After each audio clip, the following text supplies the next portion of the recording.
하나님의 말씀을 봉독하겠습니다. 마태복음 28장 1절로 15절입니다. 안식일이 다 지나고 안식 후 첫날이 되려는 새벽에 막달라 마리아와 다른 마리아가 무덤을 보려고 갔더니 큰 지진이 나며 주의 천사가 하늘로부터 내려와 돌을 굴려내고 그 위에 앉았는데 그 형상이 번개 같고 그 옷은 눈같이 희건을 지키던 자들이 그를 무서워하여 떨며 죽은 사람과 같이 되었더라. 천사가 여자들에게 말하여 이르되 너희는 무서워하지 말라. 십자가에 못 박히신 예수를 너희가 찾는 줄을 내가 아노라. 그가 여기 계시지 않고 그가 말씀하시던 대로 살아나셨느니라. 와서 그가 누우셨던 것을 보라. 또 빨리 가서 그의 제자들에게 이르되 그가 죽은 자 가운데서 살아나셨고 너희보다 먼저 갈릴리로 가시나니 거기서 너희가 배우리라 하라. 보라, 내가 너희에게 일렀느니라 하거늘 그 여자들이 무서움과 큰 기쁨으로 빨리 무덤을 떠나 제자들에게 알리려고 다름질할세. 예수께서 그들을 만나 이르시되 평안하냐 하시거늘 여자들이 나와 그 발을 붙잡고 경배하니 이에 예수께서 이르시되 무서워하지 말라. 가서 내 형제들에게 갈릴리로 가라 하라. 거기서 나를 보리라 하시니라. 여자들이 갈 때 경비병 중 몇이 성에 들어가 모든 된 일을 대제사장들에게 알리니 그들이 장로들과 함께 모여 의논하고 군인들에게 돈을 많이 주며 이르되 너희는 말하기를 그의 제자들이 밤에 와서 우리가 잘 때에 그를 도둑질하여 갔다 하라. 만일 이 말이 총독에게 들리면 우리가 구원하여 너희로 근심하지 않게 하리라 하니 군인들이 돈을 받고 가르친 대로 하였으니 이 말이 오늘까지 유대인 가운데 두루 퍼지니라. 아멘. 우리를 일컬어서 우리 스스로도 또 다른 사람이 우리를 보고도 기독교인이라 이렇게 말하죠. 그렇습니까? 예, 기독교인이라 말합니다. 기독교인이라. 또 믿는 사람이다 이렇게 말하고. 우리가 똑같이 대한민국 국적을 가지고 같은 피부색, 같은 한 민족으로 살지만 속 내용, 믿는 그 내용을 가지고 서로 이렇게 딱 비교를 해보자 그러면 말하자면 종족 자체가 완전히 다릅니다. 사람 자체가 완전히 씨가 달라요. 왜냐하면 믿는 그 내용이 그렇거든요. 근본으로는 이제 하나님 유무에 따라서 이제 완전히 나뉘는 두 종족이죠.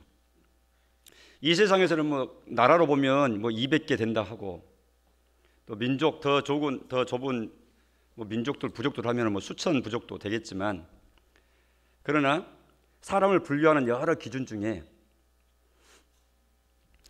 딱 하나님을 중심으로 하나님을 인정하고 믿고 섬기고 경배하는 이 부류하고 그렇지 않는 부류하고 하나님을 기준으로 하면 딱 두 종류밖에 이 세상에는 없는 거죠.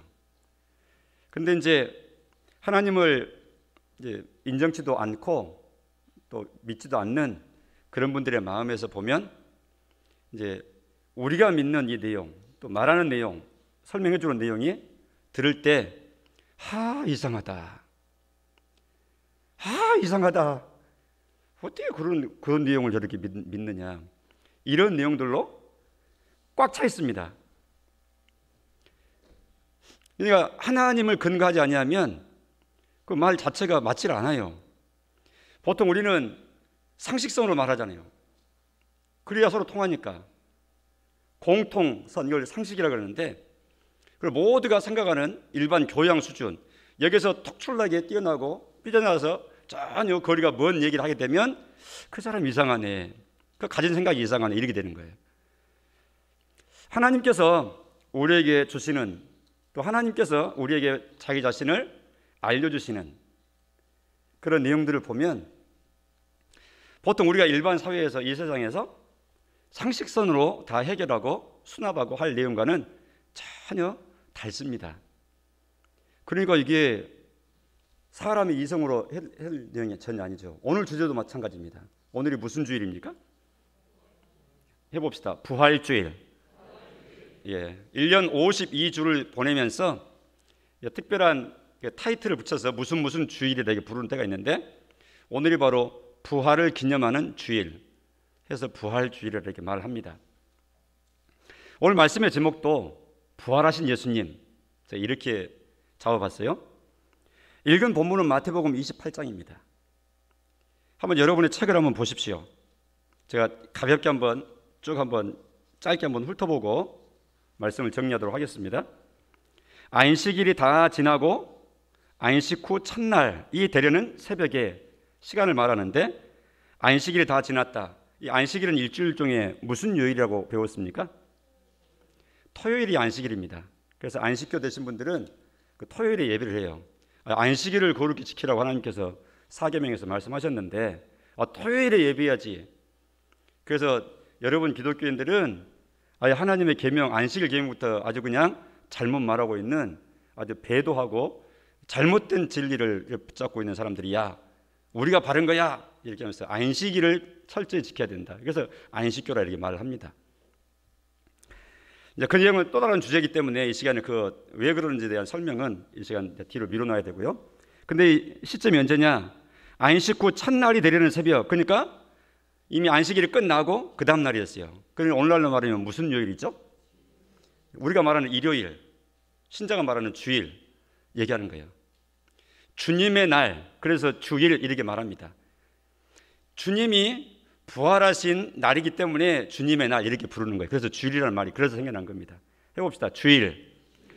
일반적으로는 그냥 우리 사회적으로 일요일 하지만 우리는 또 부르는 말이 있죠. 주일 이렇게 하는 거예요. 주님의 날, 주님 부활하신 기념일 이렇게 말하는 거예요. 그러니까 날짜로 말하면 금요일에 십자가 못 박혀 죽으시고 금요일로부터 시작해서 금요일, 토요일, 그 다음에 주일, 일요일에 이른 새벽에 부활하신 이 시간이 그래서 하루 이틀 사흘 3일 만에 부활하셨다 이렇게 말하는 겁니다.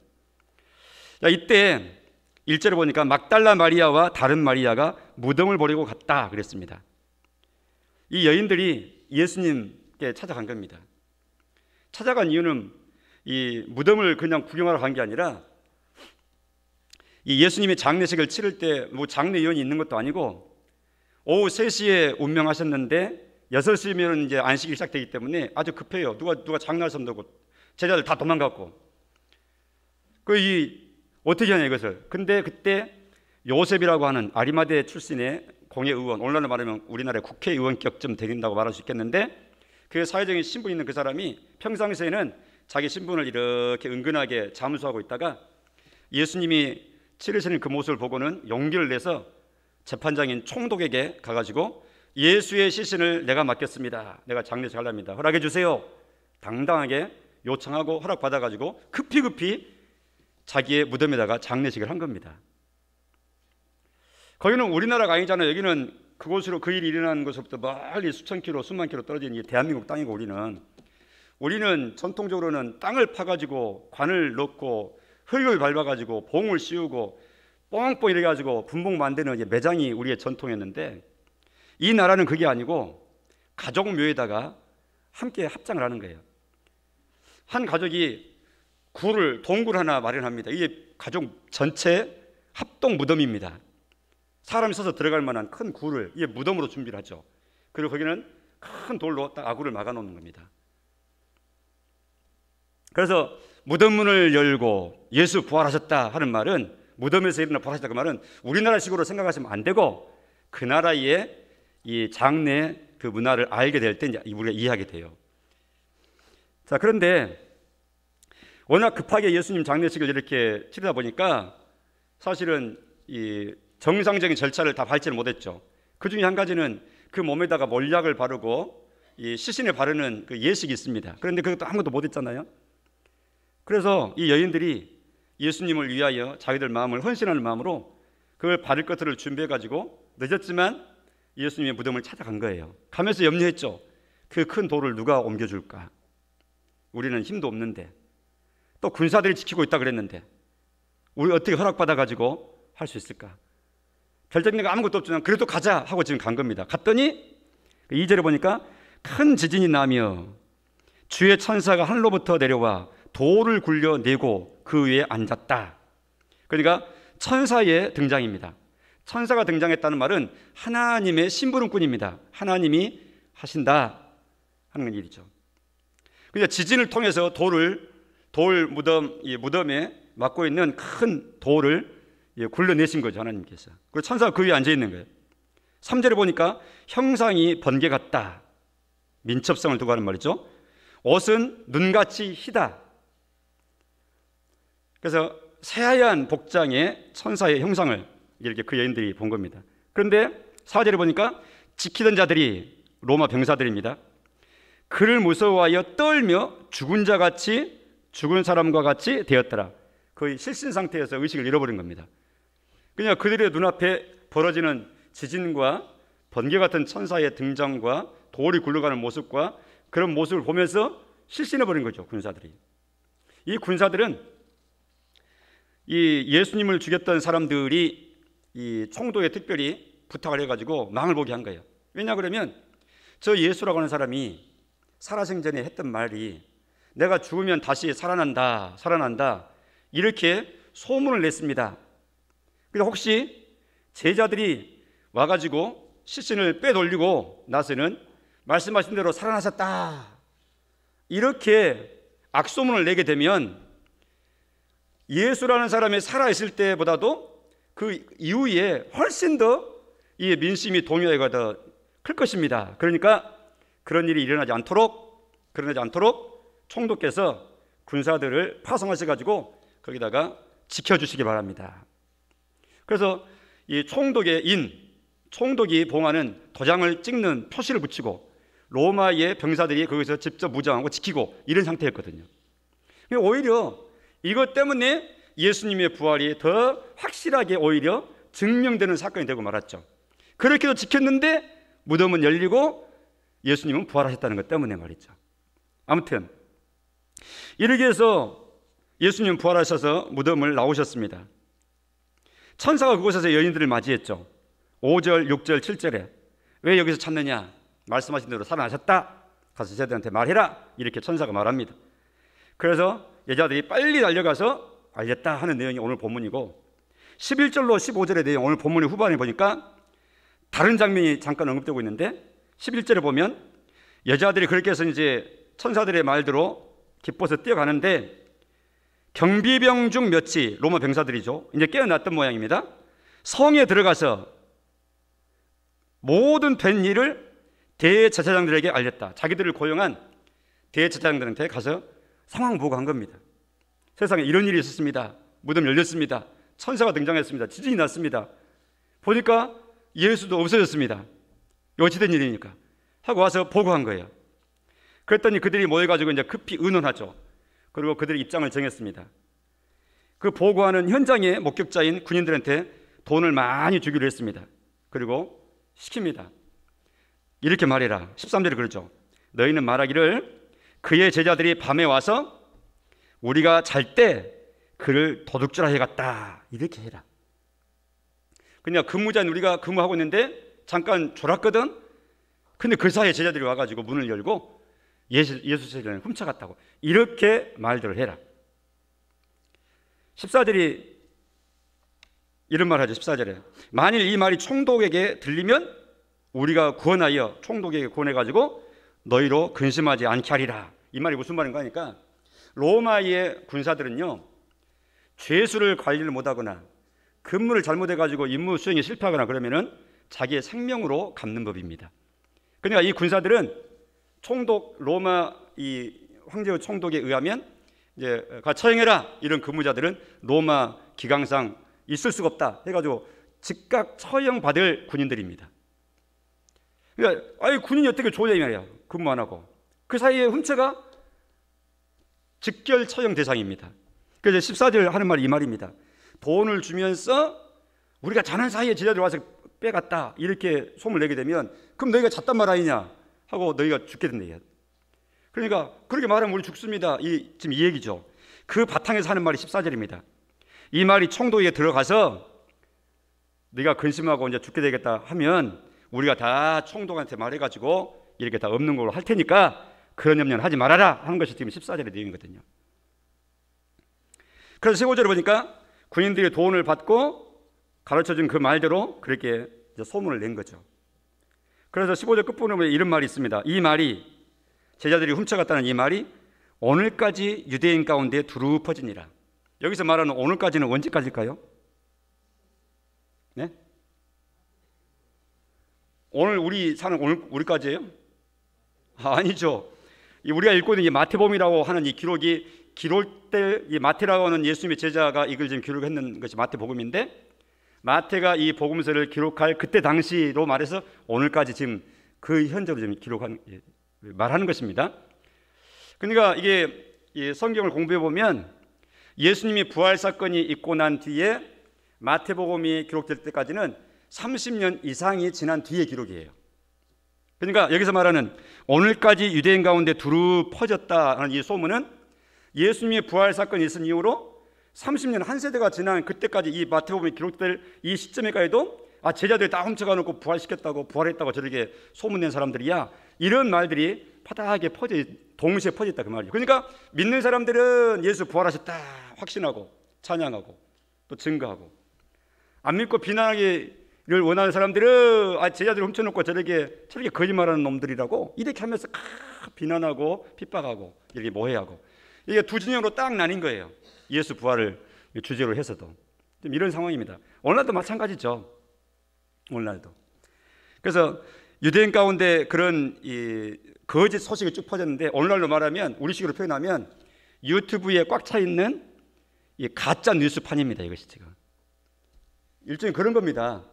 요즘 여러분 딴 얘기는 하지만 유튜브에 가짜 뉴스가 얼마나 많은지 모릅니다. 그거 참 조심하셔야 됩니다. 다시 돌아와서 그래서 오늘 예수님 부활하셨다 하는 이 내용 도대체 이 세상의 상식으로 또 과학으로 이 경험으로 우리 이성으로 있을 수 없는 일 이 부활 왜 저 사람들은 저렇게 믿기도 어렵고 이해하기도 힘든 부활 이렇게 하고 있는가? 부활이 뭐 그렇게 중요하길래 부활 하는가? 부활이 대단히 중요합니다. 부활은 일종의 우리 구원의 완성의 딱 마침표를 찍는 사건입니다.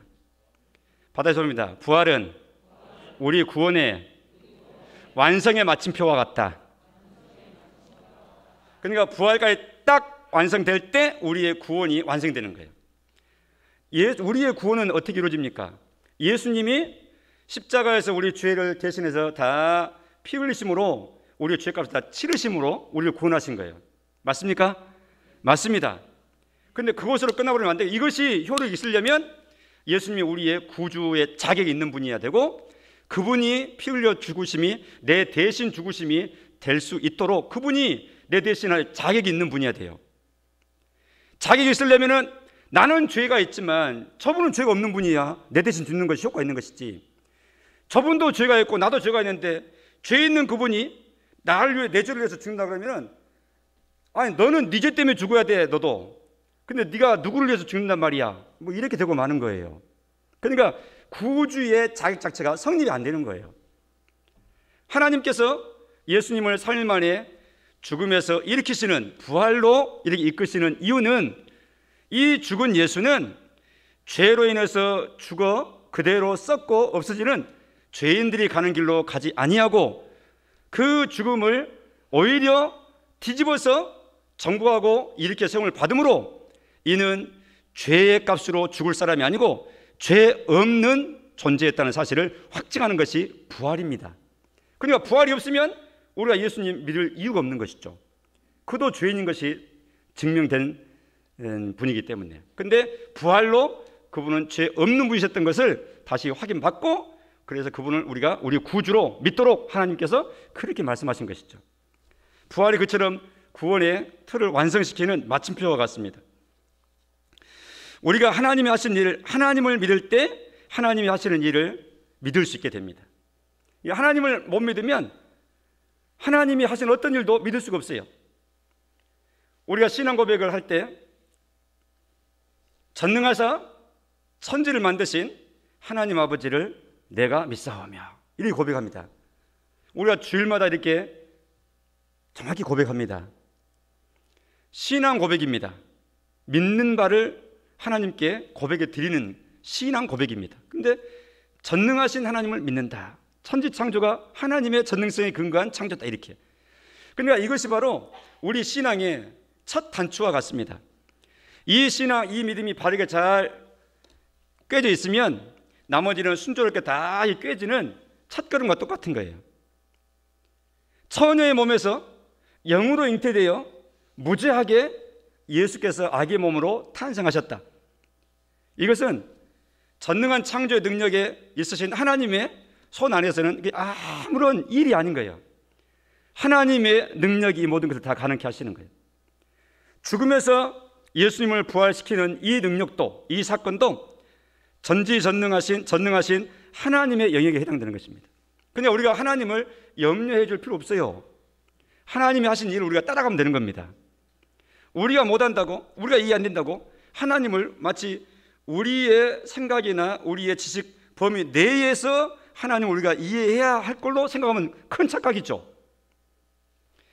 우리가 하나님께 지음받은 존재이지 하나님은 우리를 지으신 분이지, 그래서 우리가 하나님 안에 있는 것이지 하나님이 우리 안에 있는 분은 아니라 그 말이죠.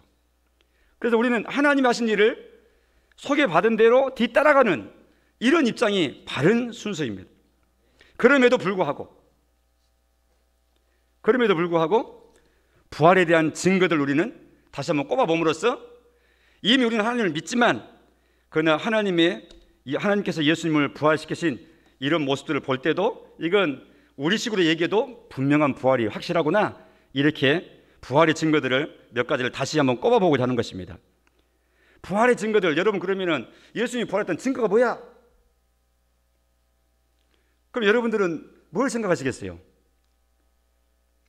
생각나는 게 있습니까? 이거 보니까 예수님 부활하신 거지, 그렇지 않겠어? 이렇게 말할 게 있습니까? 이게 이제 소위 말해서 증거라고요. 증거. 우리가 사건 현장에서 어떤 증인이 있거나 증거물이 있거나 그러면 그것이 강력한 호소력이 있죠. 그래야 증거인 건데, 그것도 절미하고 가장 첫 번째 증거는 예수님의 무덤이 비어있다는 겁니다. 받아입니다. 빈 무덤. 한 번 더, 빈 무덤. 무덤에 주인이 없어요. 그러면 이 로마 병사들이 소문냈듯이 제자들이 훔쳐갔다, 이렇게 해서 그렇구나, 그러니까 비어있지, 이렇게 하든지, 아니면 우리가 믿고 전달받은 대로, 또 우리가 전하는 대로 예수님은 부활하셔서 더 이상 그곳에서 썩거나 있을 이유가 없으니까 부활하신 그분은 무덤에 나오신 거지, 그래서 비어있든지, 둘 중에 하나 아니겠어요? 둘 중에 하나 외에는 없는 거예요. 왜냐하면 무덤에 비어있는 것은 이 사실인데, 이게 실제인데 훔쳐가서 비었든지 아니 부활해서 나오셔가지고 비어있든지, 둘 중에 하죠. 여러분 둘 중에 하나 어느 것을 마음 가운데 붙잡으시렵니까? 그분은 말씀하신 대로 살아나신 겁니다. 그래서 그분의 무덤은 비어있는 겁니다. 한 번 더, 빈 무덤. 이제 코로나가 점점 이렇게 물러간다 그러니까 계속 이 추세로 갔으면 좋겠는데, 그래서 해외여행도 막 자유롭게 됐으면 좋겠어요. 이제 공자 무덤 찾아가 보십시오. 중국의 넓은 땅에 진시황의 그 유적들 개발해 놓은 거 하면 시안에 한번 가서 보십시오. 그 무덤 주인들이 다 그 자리에서 썩어서 있는 그 주인들의 무덤입니다. 그 자리가. 이집트 피라미드에 가십시오. 그 파라오의 무덤입니다.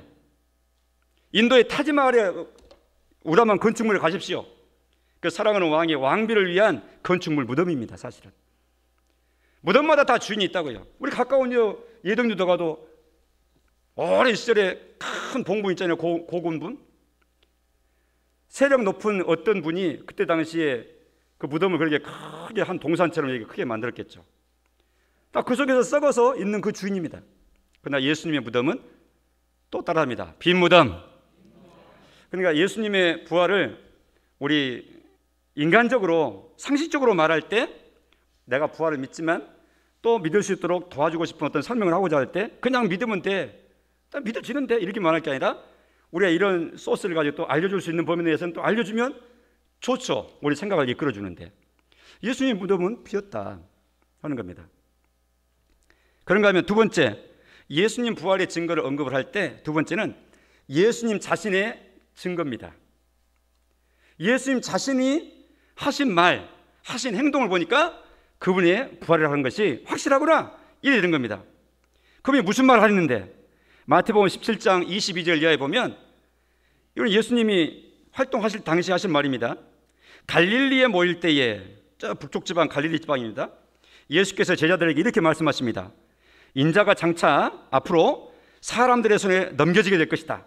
23절, 그래가지고 내가 죽임을 당하게 될 것이다. 3일 만에 그런데 살아나게 될 것이다. 이렇게 말씀하신 거예요. 제자들은 그 말을 들을 때 아니 예수님이 죽으신다 그러네, 저 능력 많으신 분이. 그러니까 근심이었어요. 왜 저런 말씀하신 거? 그때는 이해 못했죠. 그런데 예수님은 제자들한테 이렇게 자신이 죽으시고 3일 만에 부활하실 것에 대해서 복음서의 기록에 살펴보면 3번 공식적으로 뚜렷이 말씀을 하십니다. 그러나 내가 3일 만에 다시 살아난다, 꼭 기억하고 있어라, 이렇게. 그리고 하신 그 말씀대로 살아나신 거예요. 없는 일을 갑자기 대답해서 경험한 게 아니라 그런 길을 가실 것을 예수님은 아시면서 미리 말씀하신 거예요. 미리 말씀하신 이유는 예수님이 그 말씀까지 하셨죠. 내가 이런 일이 있기 전에 먼저 말하는 이유가 있다. 나중에 너희들이 이 일이 일어나게 될 때 내가 먼저 번에 말해놓은 이 말을 기억하면서 너희들 하여금 확실히 믿을 수 있도록 너희 믿음을 도와주기 위해서 미리 말하는 것이다 라고까지 말씀하시면서 말씀하신 거예요. 그리고 그래 하신 거예요. 예수님 자신의 증거입니다.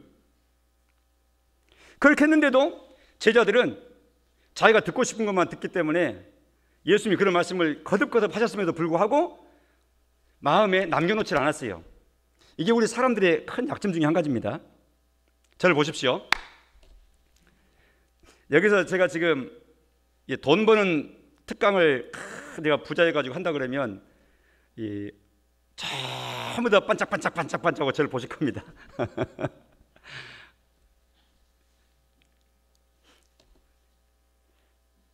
듣고 싶은 것만 들으시면 안 됩니다. 제가 수없이 이렇게 설교하고 전달했는데 우리는 안 들었어요, 이런 말씀 하시면 안 된다고요.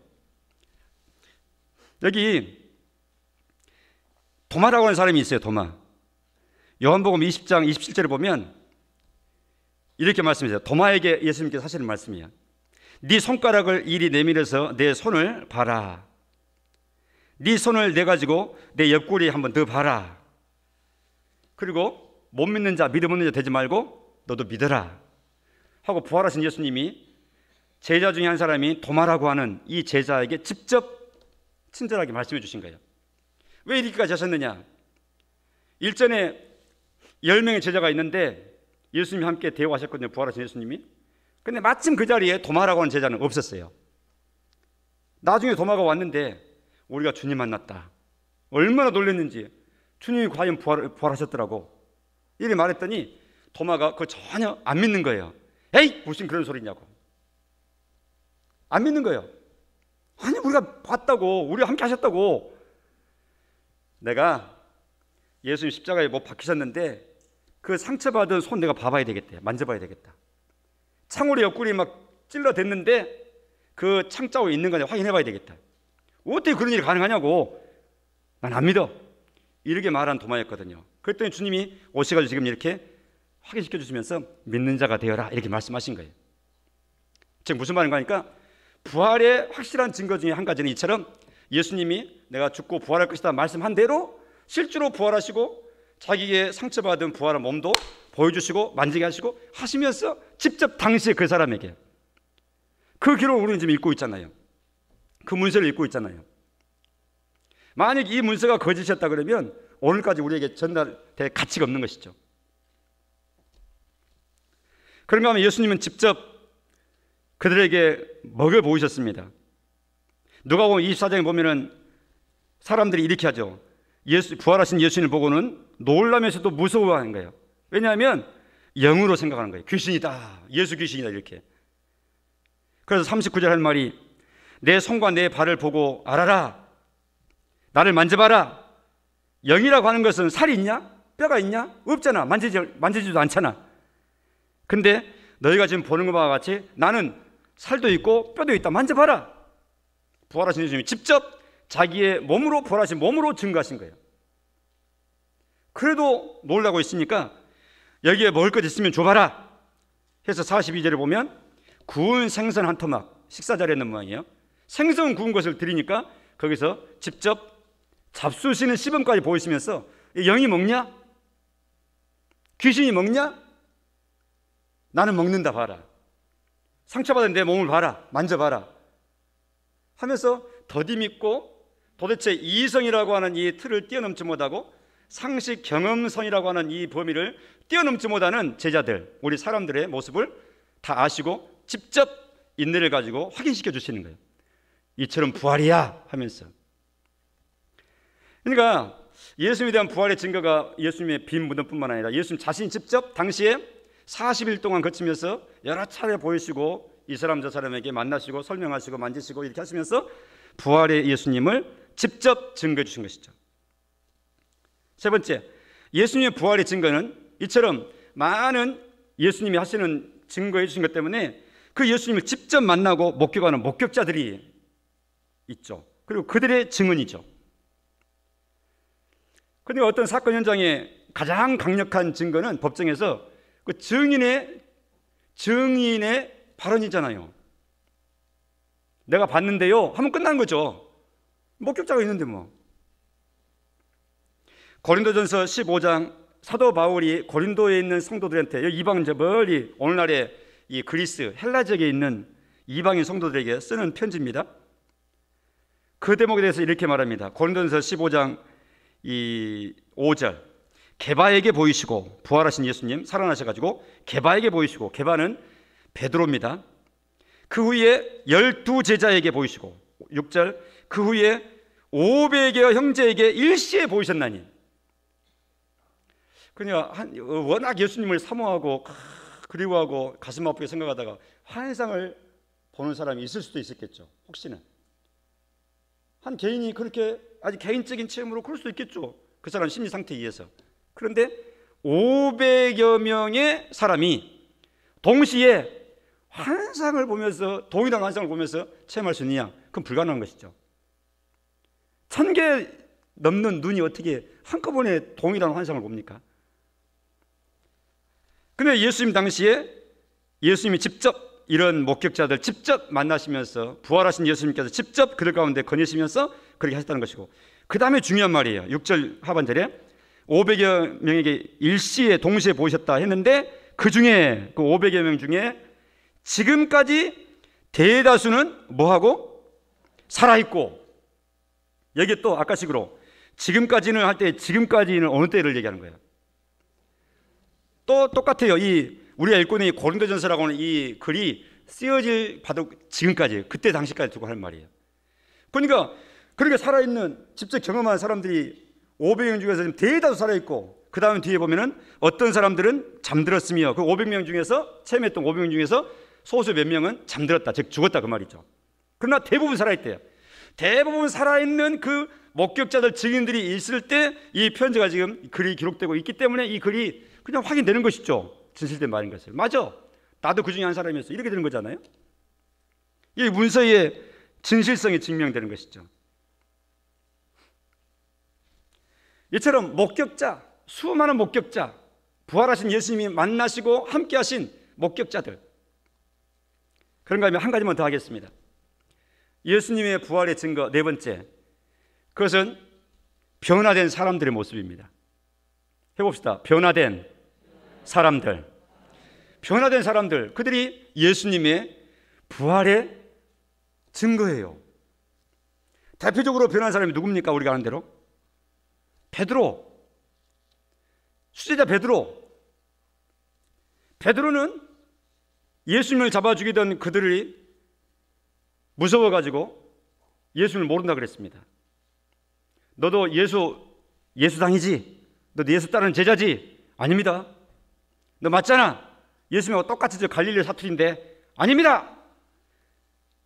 부인하고 욕하고 하면서 자기가 아닌 것을 살아나려고, 잡히면 자기도 죽으니까 이런 겁쟁이였거든요. 근데 그가 부활하신 예수님을 딱 경험을 하고 대화하고 만나고 확신한 뒤로는 죽음을 뒤집는 담대한 사람이 된 거예요. 더 이상 겁쟁이가 아니에요. 그런데 오히려 자기가 나 예수 사람이다 이렇게 바뀌어버린 거예요. 그리고 예수 부활하셨다라고 막 증거한 거예요. 예수를 죽였던 무리들이 체포에다가 매를 때리고 처형할 날짜까지 정하는 거예요. 예수님을 십자가에 처형한 것처럼 베드로도 처형하려고. 그래도 하는 말이 내가 보고 들고 확신한 것인데 어떻게 말하지 않을 수 있습니까? 나는 말하지 않을 수 없습니다 하면서 이렇게 생명까지 내걸면서 증인의 삶, 증거하는 이런 길을 당당히 걸어간 거예요.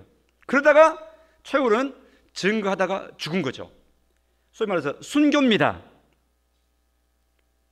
여러분, 누구든지 이 세상에서 자기 생명보다 더 중요한 건 없다 이렇게 말하는데, 아니 믿지도 않는 것, 경험하지도 않는 것, 별로 중요하지도 않는 것 위해서 그렇게 고집피다가 억지로 죽고 싶어서 죽는 사람이 누가 있습니까?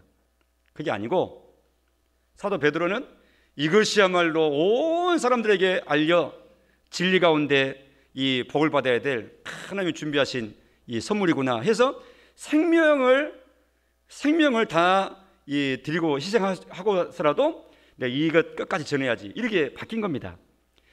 부활을 확신한 베드로가 완전히 바뀐 것이죠. 이처럼 예수님을 바르게 알게 되면, 부활을 바르게 알게 되면 사람이 완전히 180도 바뀌어버리는 거예요. 정신 이상자 됐단 말 아니에요. 그 사상과 삶의 방향과 그 결단 자체가 가치가 완전히 바뀌어버리는 거예요.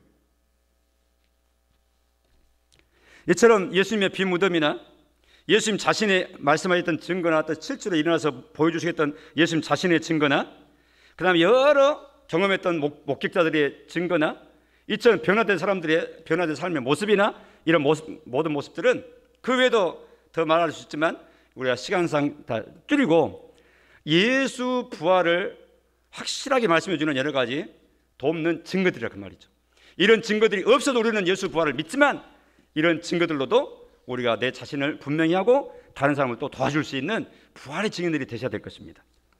말씀을 마감하면서 우리가 이론적으로 끝나면 안 되고, 이것이 예수 부활했다고 하는 것이 그러면 오늘날 나에게, 오늘 사는 나에게 그게 무슨 상관이에요?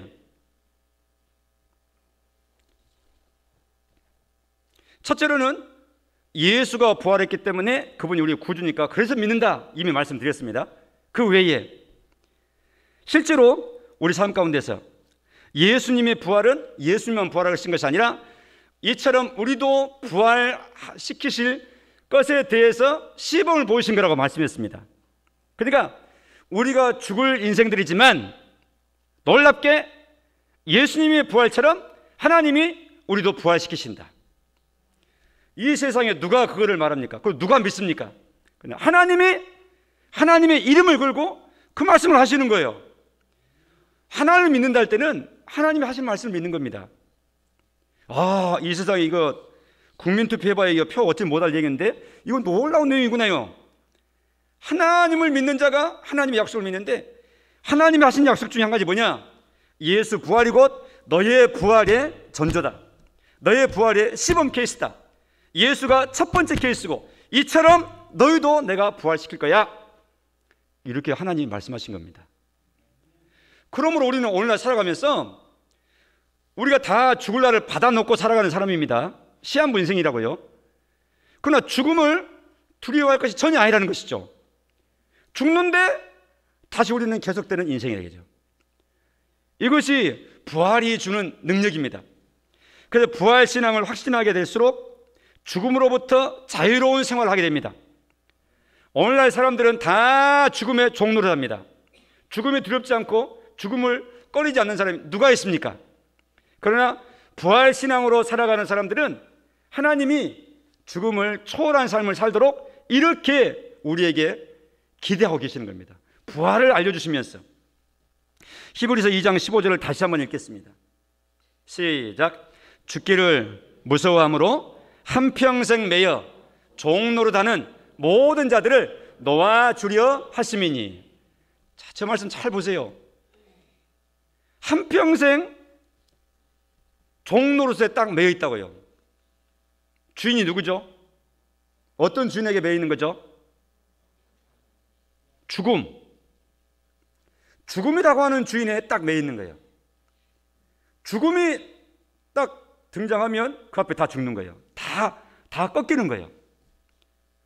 죽인다? 그러면 그 앞에 다 포기하는 거예요. 죽으면 안 되니까. 죽인다? 그럼 돈도 내놓고. 죽인다? 그러면 억울하지만 내가 참고. 죽인다? 그러면 죽으면 안 되니까. 이처럼 죽음이 힘 있는 주인입니다. 그러니까 아까 사탄이 죽음을 가지고 위협하죠.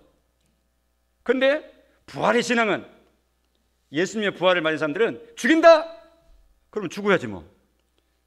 당신이 나보다 더 힘이 있으니까 죽인다 그러면 내가 죽으면 받지만, 그러나 나는 다시 생명의 부활로, 나는 다시 하나님의 약속대로 부활할 건데, 그래도 당신은 확실히 아시오. 당신이 틀린 겁니다.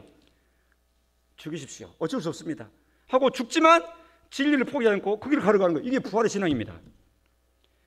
예수님의 제자들이 이 부활을 경험하고 나서는 그런 삶을 살고, 요한계시록에 기록한 사도 요한 제자 빼고 10명의 제자들이 다 이걸 전하다가 다 순교한 겁니다. 이게 부활의 능력입니다. 성도 여러분, 저를 한번 봐보세요. 무엇 때문에 떠십니까? 굶어 죽을 것 때문에 떠십니까? 가난해서 떠십니까? 나이가 들어가시니까 떠십니까? 그것이 우리를 위협할 제목이 되지 못하죠. 이 세상 살아가는 동안은 고난의 인생인 것은 사실입니다. 그러나 하나님이 우리 인생을 처음부터 보내신 하나님께서 마지막까지 끝까지 인도하시고 또 영원으로 인도하십니다. 죽음에 매여 한평생 종노릇하는 하나님의 백성들 인생들을 놓아주시려고 우리 주님께서 오셔가지고 직접 죽음을 경험하시고 죽음을 깨버리고 부활하시고, 부활아 이게 생명의 길이다 이렇게 알려주시면서 우리도 그 주님 주목하면서 그 길을 향해서 당당하게 죽음의 종노릇 하지 말고 하나님의 종노릇, 하나님을 주인으로 모시고 살아가는 그런 삶을 힘있게 살아가도록 하나님께서 의도하신 겁니다. 그러므로 예수님의 부활 소식을 오늘 생각하는 이 부활주일에 내가 무엇 때문에 두려워하고 있는가를 잘 생각하시고, 하나님 부활의 능력을 저에게 입혀주세요. 부활의 능력에 온전히 제가 정복당하고 완전히 사로잡혀가지고 걱정했던 그들이 이렇게 담대한 사람으로 변화된 것처럼 저도 이 세상을 죽음을 겁내지 아니하고 진리를 위해서, 옳다고 확신한 바를 위해서 당당히 나아가다가 주님께 쓰임받는 이런 인생 되게 해주세요. 이렇게 부활의 신앙으로 굳게 서기를 사모하고 기도하시면서 그 길 걸어가시는 저와 우리 모든 성도분들이 꼭 되시기를 간절히 축복합니다. 기도하십시다. 하나님, 전능하신 큰 능력으로 죽음을 꺾어버리시고 예수님을 무덤에서 일으키시고 부활의 능력을 보이셨습니다. 부활받으신 예수님은 죄 없으신 우리의 구주의 자격을 확증하셨습니다. 확증받으셨습니다.